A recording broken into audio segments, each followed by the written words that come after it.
মুহতারাম হাজিরিন, আমি আপনাদের সামনে একটি আয়াতে কারিমা তেলাওয়াত করেছি। আল্লাহ পাক রব্বুল আলামিন পবিত্র কোরআনুল কারীমের মধ্যে আমাদের নবীজিকে উদ্দেশ্য করে চমৎকার একটি আয়াত নাজিল করেন। আল্লাহ বলেন, আউযু বিল্লাহি মিনাশ শাইতানির রাজীম, বিসমিল্লাহির রহমানির রহিম, ওয়ামা আরসালনাকা ইল্লা রাহমাতাল লিল আলামিন।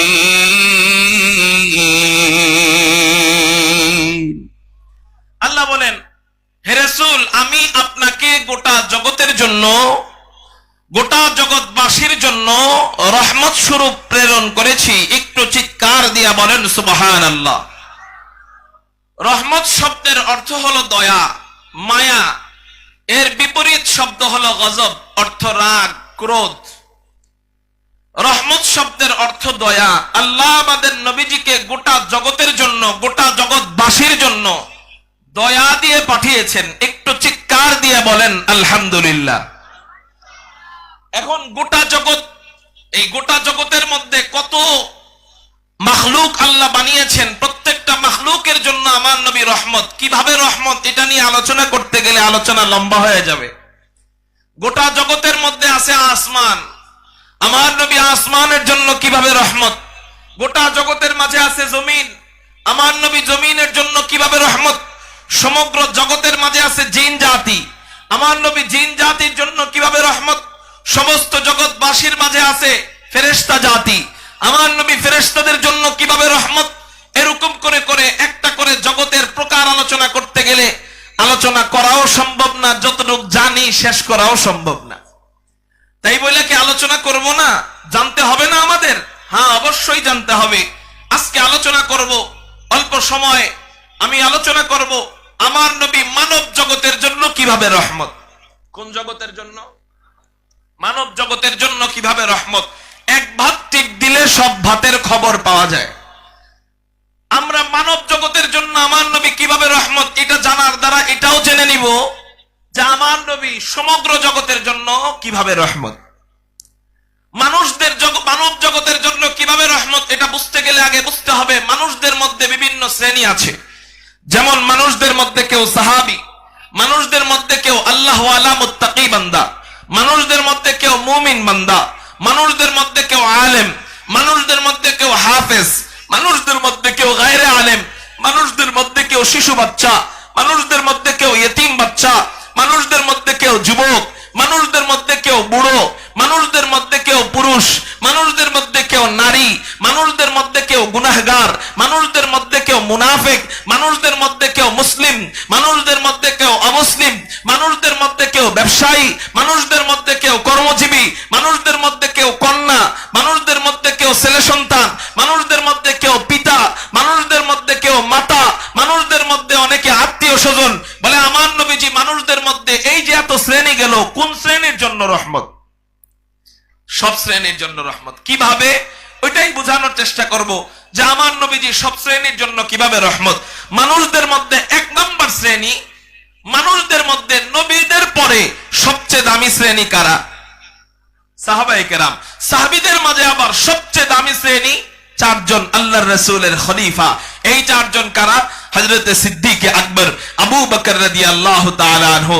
এই চারজনের মধ্যে দ্বিতীয় নাম্বার হযরতে ওমর রাদিয়াল্লাহু তাআলা আনহু, হযরতে উসমান রাদিয়াল্লাহু তাআলা আনহু, হযরতে আলী রাদিয়াল্লাহু তাআলা আনহু। এই তো চারজনের নাম। এখন যদি চারজনের পরিচয় দিতে যাই, বয়ান শেষ হয়ে যাবে, পরিচয় শেষ হবে না। এই জন্য পরিচয় লম্বা ভাবে দিব না, আমি কবির ভাষায় সংক্ষিপ্ত ভাবে তাদের পরিচয়টা তুলে ধরতেছি। কবি বলেন এই চারজনের পরিচয় কি? দুনিয়ায়ে সখাওয়াত মে তেরা নাম রহেগা, দুনিয়ায়ে সখাওয়াত মে তেরা নাম রহেগা, सिद्दीक तेरा नाम से इस्लाम रहेगा। আপনাদের জবান আছে? এই ময়দানে মরা মানুষের মতো বসে থাকলে মানায়?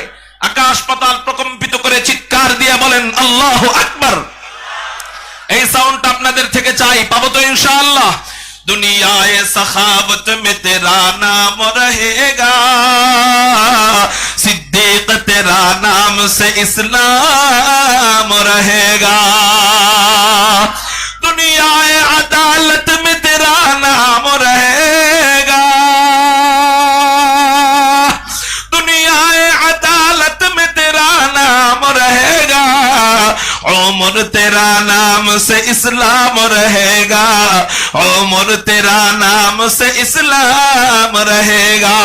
दुनियाए शुजाअत में तेरा नाम रहेगा, दुनियाए शुजाअत में तेरा नाम रहेगा, उस्मान तेरा नाम से इस्लाम रहेगा, उस्मान तेरा नाम से इस्लाम रहेगा। दुनियाए मुसल्लत में तेरा नाम रहेगा, दुनियाए मुसल्लत में तेरा नाम रहेगा, आली तेरा नाम से इस्लाम रहेगा, आली तेरा नाम से इस्लाम रहेगा। कारो जबान যেন বন্ধ থাকে না, চিৎকার দিয়ে বলেন না আল্লাহু আকবার। এই হলো আল্লাহর রাসূলের চারজন খলিফা। এই খলিফাদের জন্য আমার নবী কিভাবে রহমত। নবীজি ইবনে মাজাহ শরীফের 42 নম্বর হাদিসের মধ্যে বর্ণনা করেন, قال رسول الله صلى الله عليه وسلم انه من يعيش منكم فسيرى اختلافا كثيرا। নবীজি বলেন আমি চলে যাওয়ার পর তোমাদের মধ্যে যারা বসবাস করবে, শুনে রাখো তোমাদের জামানায় অনেক ইখতিলাফ দেখা দিবে, অনেক মতানৈক্য দেখা দিবে। বলেন বর্তমান জামানায় অনেক ইখতিলাফ আর মতানৈক্য আছে না নাই? কেউ নামাজের ভিতরে হাত বাঁধে এখানে, কেউ নামাজের ভিতরে হাত ছাইড়া দেয়, কেউ নামাজের ভিতরে হাত নাভির নিচে বাঁধে, কেউ দুরূদ পড়ে তো বৈশা দুরূদ পড়ে, কেউ দুরূদ পড়ে তো দাঁড়ায় দুরূদ পড়ে, কেউ তারাবি পড়ে তো 20 রাকাত তারাবি পড়ে, কেউ তারাবি পড়ে তো 8 রাকাত তারাবি পড়ে, কেউ মেয়ারে হক সাহাবায়ে কেরামদেরকে মানে, কোন মুনাফিকরা মেয়ারে হক সাহাবায়ে কেরামদেরকে মানে না। কেউ তাবলীগ করে আলেমদেরকে মহব্বত কইরা, কেউ তাবলীগ করে টঙ্গীর ময়দানে আলেমদের মাথায় বাড়ি দিয়া। বলেন ইখতিলাফ আর মতভেদ এই জামানায় এসে পড়েছে কি পড়ে নাই? নবীজি এটাই বলেন ইন্নাহু মান ইয়াইশ মিনকুম ফাসায়ারা ইখতিলাফান কাসীরান। আমি চলে যাওয়ার পর তোমাদের জামানায় তোমাদের সময়ে যারা বসবাস করবে অনেক ইখতিলাফ দেখা দিবে, অনেক মতভেদ দেখা দিবে, অনেক মতানৈক্য দেখা দিবে। এই মতানৈক্যর কারণে যেন তোমরা পথভ্রষ্ট হয়ে যাও না, এই মতানৈক্যর কারণে তোমরা যেন জাহান্নামের পথকে বেছে নাও না, এই মতানৈক্যের কারণে যেন তোমরা গোমরাহ হয়ে যাও না, হিদায়াতের পথ থেকে বিচ্যুতি হয়ে যাও না। এই জন্য আমি নবীজি তোমাদেরকে ফর্মুলা শিখিয়ে দিচ্ছি। এই ফর্মুলা মোতাবেক যদি তোমরা কাজ করো, আমি নবীজি গ্যারান্টি দিলাম তোমরা হিদায়াতের পথ পেয়ে যাইবা। ওই ফর্মুলা গুলা কি কি? 1 নম্বর ফর্মুলা হলো আলাইকুম বিসুন্নতি। 1 নম্বর ফর্মুলা হলো তোমরা আমি নবীজির সুন্নতকে আঁকড়ে ধরবা।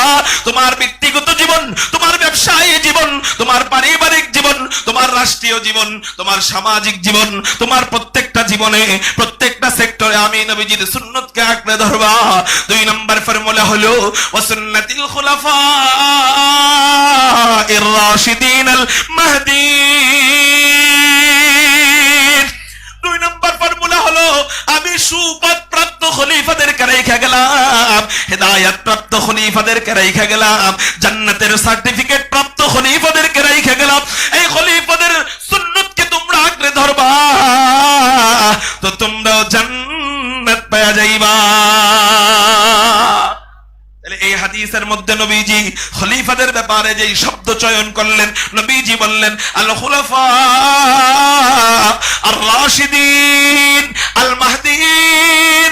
নবীজি তাদেরকে জানায় গেলেন তারা সুপথ প্রাপ্ত এই 4 জন খলিফা, হযরত সিদ্দিক আকবর আবু বকর, হযরত ওমর, হযরত উসমান, হযরত আলী রাদিয়াল্লাহু তাআলা আনহুম আজমাইন। এই 4 জনের ব্যাপারে নবীজি জানায় গেলেন এরা হেদায়েতের উপর রয়েছে। এবার বলেন এই কথা বলে নবীজি তাদের জন্য রহমতের বার্তা দিলেন নাকি গজবের বার্তা দিলেন? রহমতের বার্তা যাদের জন্য দিবেন, এই চার খলিফার জন্য আমার নবী রহমতের বার্তা দিলেন, তো তার মানে আমার নবী এই চার খলিফার জন্য গজব স্বরূপ নাকি রহমত স্বরূপ?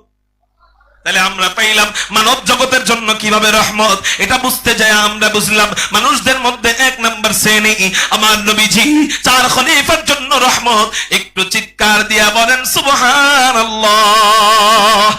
মানুষদের মধ্যে দুই নাম্বার শ্রেণী সাহাবায়ে কেরাম, লক্ষ সাহাবায়ে কেরাম, এই সাহাবীদের জন্য আমার নবীজি কিভাবে রহমত। নবীজি সাহাবায়ে কেরামদের ব্যাপারে অন্য হাদিসের মধ্যে বর্ণনা করেন, ক্বালা রাসূলুল্লাহ সাল্লাল্লাহু আলাইহি ওয়াসাল্লাম আসহাবী কান্নুজুম, নবীজি বলেন আমার এক একজন সাহাবী আসমানের তারকারাজির মতো। ফাবিআইহিম ইক্তাদাইতুম, তোমরা যে কোনো একজন সাহাবীকে ফলো করবা, ইহতাদাইতুম, তোমরাও হেদায়েত পেয়ে যাইবা। এই হাদিসেও নবীজি সব সাহাবায়ে কেরামদেরকে হেদায়েতের উপর আছেন বইলা স্বীকৃতি দিয়ে গেলেন। তার মানে বুঝা গেল আমার নবীজি মানুষদের জন্য রহমত। মানুষদের মধ্যে দ্বিতীয় শ্রেণী সমস্ত সাহাবায়ে কেরামদের জন্য আমার নবী রহমত। একটু চিৎকার দিয়া বলেন না সুবহানাল্লাহ। তাহলে আমরা জানতে পারলাম আমার নবীজি মানুষদের জন্য দ্বিতীয় শ্রেণী সাহাবীদের জন্য রহমত। জোরে বলেন আলহামদুলিল্লাহ। মানুষদের মধ্যে তিন নাম্বার শ্রেণী, মানুষদের মধ্যে তিন নাম্বার শ্রেণী সাহাবীর পরের স্তর, তিন নাম্বার শ্রেণী এরা কারা? বলে মুত্তাকি আল্লাহওয়ালা বান্দারা। বলে বেশি বেশি ইবাদত বন্দেগী করলে, বেশি বেশি ইবাদত বন্দেগী করলে খাজা মুঈনুদ্দিন চিশতি হওয়া যায়। বেশি বেশি ইবাদত বন্দেগী করলে হযরত রশিদ আহমদ গাঙ্গুহি হওয়া যায়। বেশি বেশি ইবাদত বন্দেগী করলে আশরাফ আলী থানভী হওয়া যায়। বেশি বেশি ইবাদত বন্দেগী করলে औलाद রাসূল সৈয়দ হুসাইন আহমদ মাদানী হওয়া যায়। বেশি বেশি ইবাদত বন্দেগী করলে মুজাহিদে আযম আল্লামা শামসুল হক ফরিদপুরি হওয়া যায়। কিন্তু বেশি বেশি ইবাদত বন্দেগী করলে আল্লাহর নবীজির ছোট্ট একজন সাহাবীও হওয়া যায় না। সাহাবী হইতে কপাল লাগে। নবীজি তিন নাম্বার শ্রেণী মুত্তাকি বান্দাদের জন্য কিভাবে রহমত। নবীজি মুত্তাকিদের ব্যাপারে, আল্লাহ ওয়ালাদের ব্যাপারে বুখারী শরীফের হাদিসে কুদসির মধ্যে জানায়া দেয়। হাদিসে কুদসি মানে হলো কথা আল্লাহ আর বলছেন নবীজি, এটাকে বলা হয় হাদিসে কুদসি। হাদিসে কুদসির মধ্যে হুজুর আকরাম সাল্লাল্লাহু আলাইহি ওয়াসাল্লাম জানায়া দেয়, ক্বালা রাসূলুল্লাহ সাল্লাল্লাহু আলাইহি ওয়াসাল্লাম, ক্বালা আল্লাহ তাআলা মান আদালি ওয়ালিয়ান ফাকাদ আযানতুহু বিল হারব। নবীজি বলেন আল্লাহ ওয়ালাদের সাথে যদি কেউ দুশমনি করে, আল্লাহ ওয়ালাদের সাথে যদি কেউ বেয়াদবি করে, আল্লাহ ওয়ালাদের সাথে যদি কেউ শত্রুতা রাখে, তাদের সাথে যুদ্ধের ঘোষণা আল্লাহ নিজে দিয়া দেয়। আল্লাহ ওয়ালাদের সাথে যুদ্ধ করলে, আল্লাহ ওয়ালাদের সাথে দুশমনি করলে তাদের সাথে যুদ্ধ করবে কে?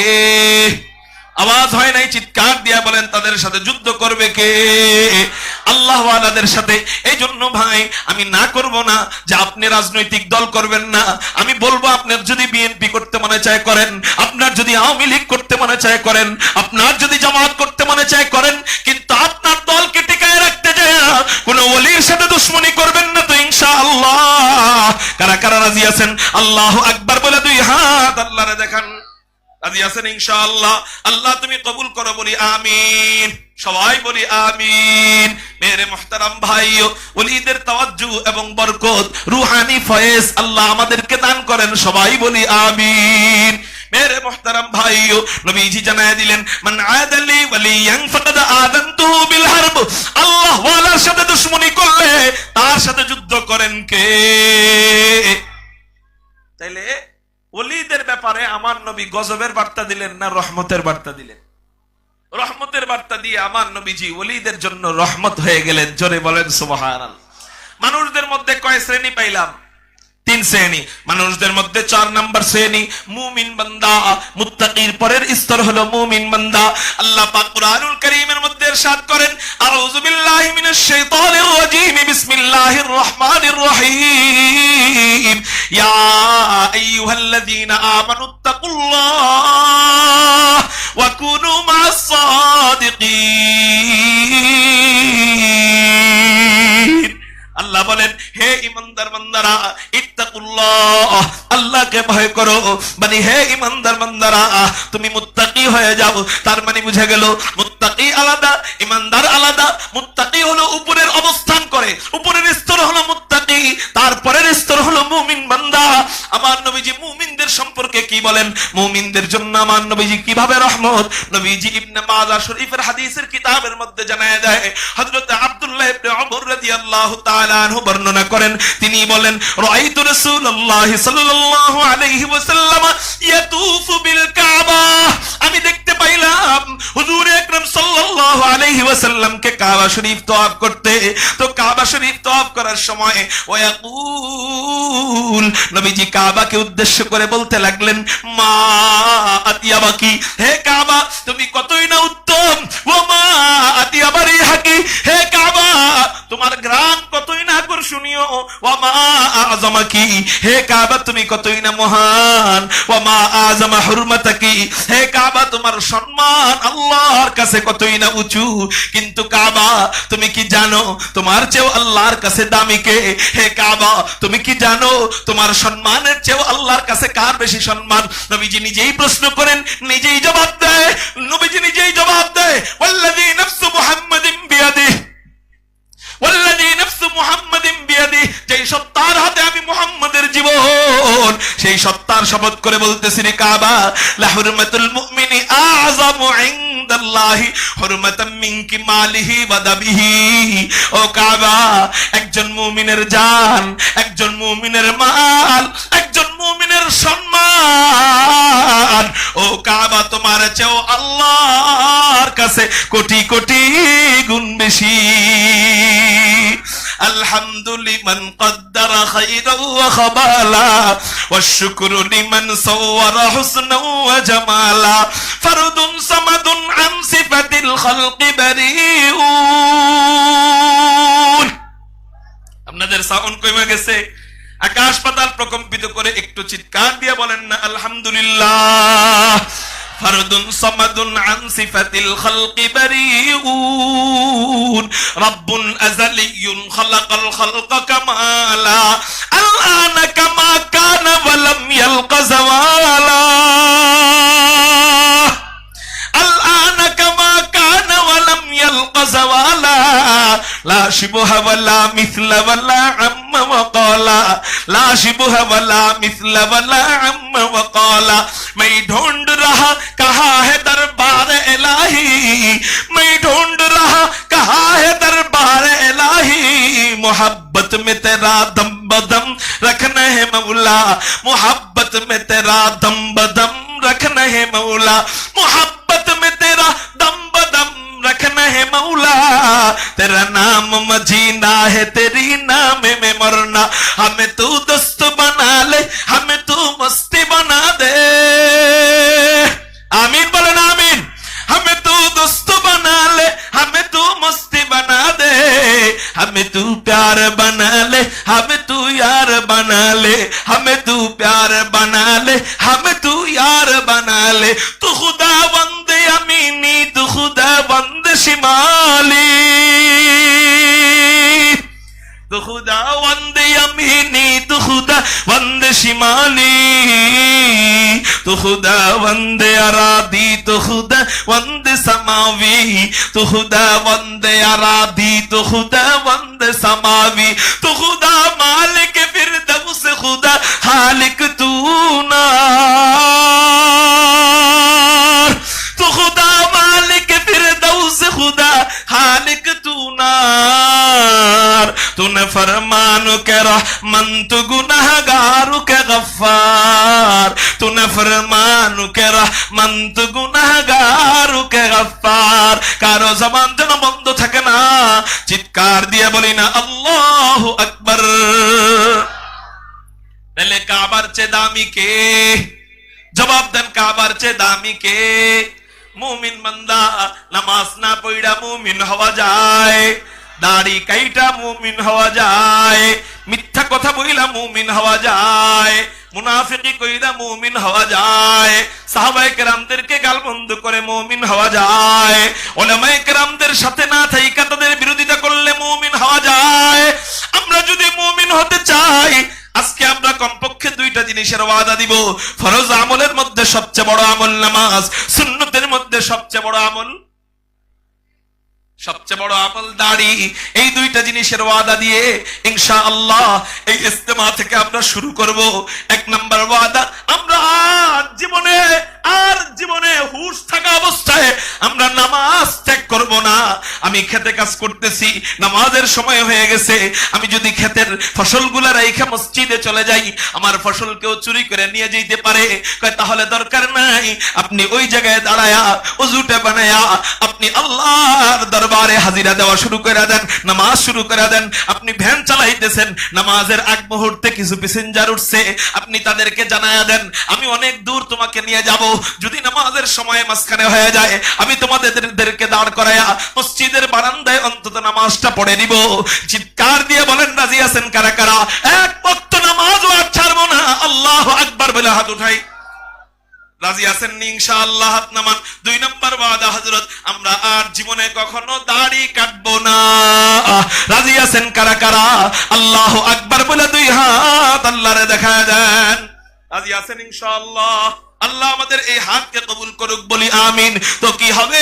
নবীজি বলেন মুমিন হওয়া যাবে। তো মুমিন হইলে কি হবে? নবীজি বলেন লা হুরমাতুল মুমিনি আযামু ইনদাল্লাহি হুরমাতাম মিন কিমালিহি ওয়া দামিহি। নবীজি বলেন একজন মুমিন হয় যদি সে ব্যক্তি মুমিন হয়ে যায়, ওই মুমিনের জান, ওই মুমিনের মাল, ওই মুমিনের সম্মান আল্লাহর কাছে কাবার চেয়েও দামি। চিৎকার দিয়ে বলেন সুবহানাল্লাহ। তাহলে মুমিনের ব্যাপারে 1450 বছর আগে রহমতের বার্তা দিয়ে গেলেন যেই মহামানব, সেই মহামানবের নাম হাদিয়ে কুল ফখরে রাসূল ইমামুল আম্বিয়া সাইয়্যিদুল আম্বিয়া সাইয়্যিদুল খালায়েক আহমদ মুজতাবা মুহাম্মদুর রাসূলুল্লাহ সাল্লাল্লাহু আলাইহি ওয়াসাল্লাম। মুমিন সম্পর্কে রহমতের বার্তা দিয়ে মুমিনের জন্য গজব হয়ে গেলেন তিনি, না রহমত স্বরূপ হয়ে গেলেন তিনি? তাহলে আমার নবী মানুষদের জন্য কিভাবে রহমত আলোচনা চলতেছে। 4 নাম্বার প্রকার মুমিনদের জন্য কিভাবে রহমত, এটা গেল। 5 নাম্বার উলামায়ে কেরামদের জন্য কিভাবে রহমত। 5 নাম্বার শ্রেণী উলামায়ে কেরাম। কারা জোরে বলেন? আলেমদের জন্য আমার নবীজি কিভাবে রহমত। আলেমদের ব্যাপারে নবীজি হাদিস বর্ণনা করেন। তিরমিজি শরীফের মধ্যে নবীজি জানায় দেয় ক্বালা রাসূলুল্লাহ সাল্লাল্লাহু আলাইহি ওয়াসাল্লাম ইউশাফাউ ইয়াউমাল কিয়ামাতি সালাসাতুন। নবীজি বলেন আল্লাহ 3 প্রকার ব্যক্তিকে সুপারিশের অনুমতি দিবেন। চিৎকার দিয়ে বলেন কয় প্রকার ব্যক্তিকে সুপারিশের অনুমতি দিবেন? এই হাদিস থেকে 3 প্রকার বলতেছি। মোটমাট আমার ক্ষুদ্র গবেষণায় আমি যতটুকু পাই, আল্লাহ হাশরের ময়দানে মোটমাট 12 শ্রেণীর ব্যক্তিকে সুপারিশের অনুমতি দিবেন।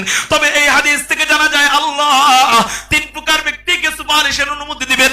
নবীজি বলেন ইউশাফাউ ইয়াউমাল কিয়ামাতি সালাসাতুন। 1 নাম্বার আল আম্বিয়া, নবীগণদেরকে আল্লাহ সুপারিশের অনুমতি দিবেন। 2 নাম্বার সুম্মাল উলামা, 2 নাম্বার উলামায়ে কেরামদেরকে আল্লাহ সুপারিশের অনুমতি দিবেন। 3 নাম্বার সুম্মা শুহাদা, আল্লাহর রাস্তায় জিহাদ করে যারা শহীদ হবে এই শহীদদেরকে আল্লাহ সুপারিশের অনুমতি দিয়ে দিবে। এই 3 প্রকার ব্যক্তি সুপারিশের অনুমতি পাবে। এই হলো গেল আলেমদের ব্যাপারে নবীজির রহমতের বর্ণনা। তাহলে আমরা বুঝতে পারলাম 5 নাম্বার শ্রেণী উলামায়ে কেরামদের জন্য আমার নবীর রহমত। একটু চিৎকার দিয়ে বলেন সুবহানাল্লাহ। যে আলেমরা আমার আপনার জন্য সুপারিশ করবে, সেই আলেমদের বিরোধিতা কইরা আমরা তাবলীগ করব। আলেমদের পক্ষে থেকে। রাজি আছেন কারা কারা? আল্লাহু আকবার বলে হাত উঠান। রাজি আছেন ইনশাআল্লাহ? আল্লাহ তুমি কবুল করো, বলি আমিন। মেরে মুহতারাম ভাইও, এইগুলো 5 নাম্বার প্রকার। 6 নাম্বার প্রকার হাফেজে কোরআনদের জন্য আমার নবী রহমত। 6 মানুষদের মধ্যে 6 নাম্বার শ্রেণী কারা? জোরে বলেন। হাফেজরা। কারা? হাফেজদের জন্য আমার নবী কিভাবে রহমত। নবীজি ইবনে মাজাহ শরীফের হাদিসের কিতাবের মধ্যে জানায় দেয় ক্বালা রাসূলুল্লাহ সাল্লাল্লাহু আলাইহি ওয়াসাল্লাম মান ক্বারাআল কুরআন ফাস্তাযহারাহু ফাআহাল্লা হালালাহু ওয়া হাররামা হারামাহু আদখালাহু আল্লাহুল জান্নাহ ওয়া শাফাআহু ফি 'আশরাতিন মিন আহলি বাইতিহি ক্বাদ ওয়াজাবাত লাহুমুন নার। নবীজি বলেন আল্লাহ কোন ব্যক্তি যদি কোরআনুল কারীম পড়ে ফাস্তাযহারাহু, কোরআনকে সমাজে প্রতিষ্ঠিত করে, অর্থাৎ কোরআনুল কারীমের হাফেজ হয়, আহাল্লা হালালাহু ওয়া হারামা হারামাহু, হালাল হারাম মাইনা চলে, নবীজি বলেন আদখালাহুল্লাহুল জান্নাহ, আল্লাহ ওই হাফেজকে জান্নাতে প্রবেশ করাবেন। শুধু তাই নয়, শুধু তাই নয়, ওয়াশাফাহু ফি আশরাতিন মিন আহলি বাইতিহি ওয়া ওয়াজাবাত লাহুমুন নার।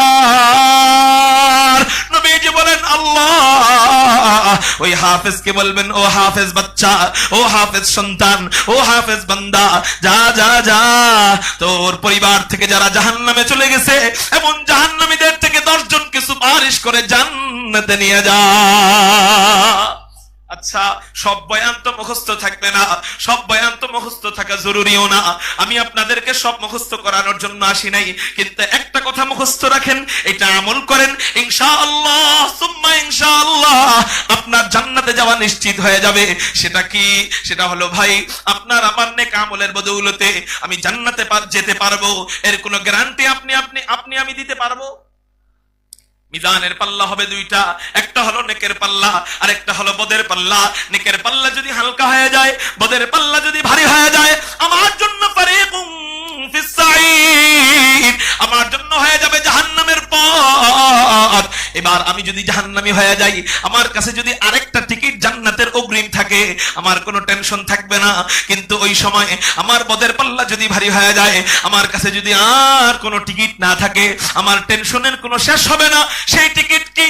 মনে করেন আপনি আজকে ইন্ডিয়া যাবেন, কলকাতা যাবেন, আজকে আপনি আজকের মধ্যে না যাইতে পারলে আপনার 50 কোটি টাকা লস হবে। আপনি বিকেল 5টা বাজে একটা টিকিট কাটলেন, কয়টা বাজে? কিন্তু আপনি সন্দেহ করতেছেন 5টা বাজে এই টিকিট ধরা যাবে কি যাবে না, 5টা বাজের ট্রেন ধরা যাবে কি যাবে না, আপনার সন্দেহ। এই জন্য আপনি সন্দেহ কইরা 6টা বাজের আরেকটা টিকিট কেটে রাখছেন। ঘটনাক্রমে দেখা গেল আপনি পৌঁছাইছেন 5:30টায়, 5টা বাজের টিকিট মিস, 5টা বাজের টিকিট মিস। এখন যাদের কাছে 5টা বাজের টিকিট আছিল, আর কোনো টিকিট কাটে নাই, এটা বিপদে পড়ে গেছে। কিন্তু আপনি বুদ্ধি কইরা 6টা বাজের টিকিট কাটছিলেন। এখন বলেন আপনার কোনো টেনশন আছে কিনা, আপনার কোনো চিন্তা আছে কিনা? বলেন কেন চিন্তা নাই?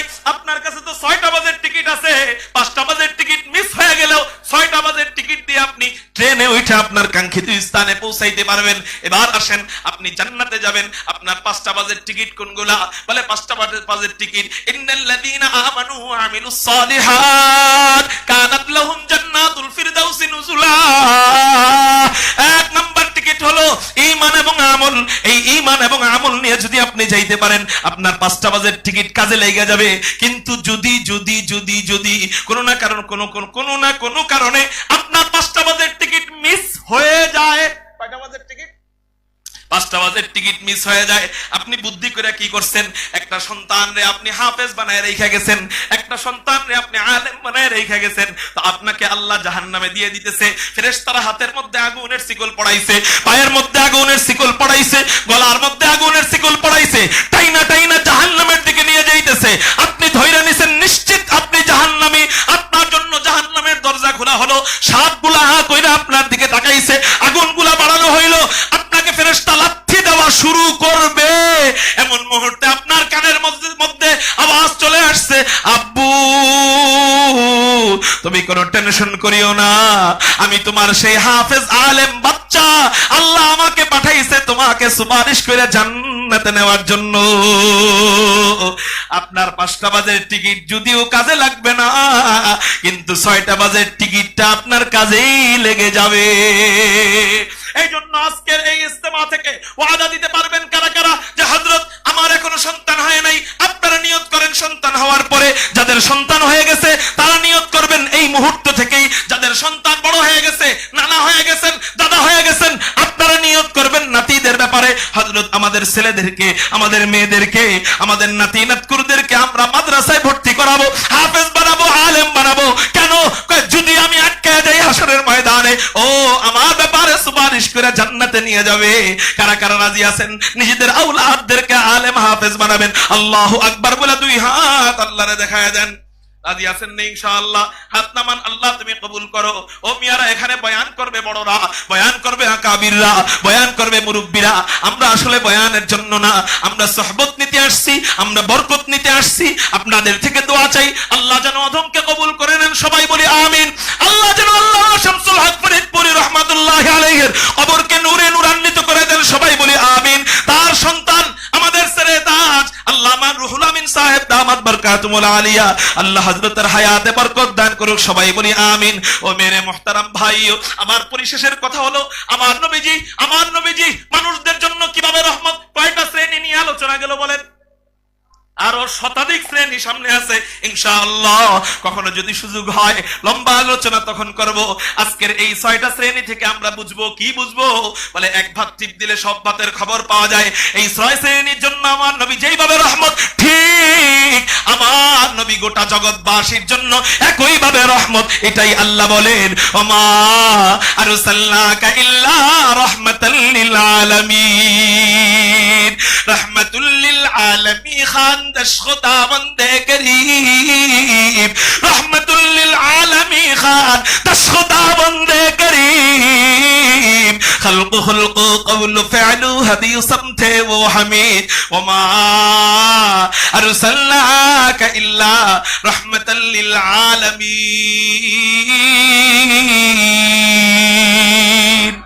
আল্লাহ আমাদেরকে এই নবীর খাঁটি রহমত, এই নবীর খাঁটি উম্মত হয়ে মরার তৌফিক দান করুক। নবীজির রহমত হাসরের ময়দানে পরিপূর্ণভাবে আমাদেরকে গ্রহণ করে তার মাধ্যমে, সুপারিশের মাধ্যমে নবীজির সাথে জান্নাতে যাওয়ার তৌফিক দান করুক। বলি আমিন। ওয়া আখির দাওয়ানা আনিল হামদুলিল্লাহ। আসসালামু আলাইকুম ওয়া রাহমাতুল্লাহি ওয়া বারাকাতুহু।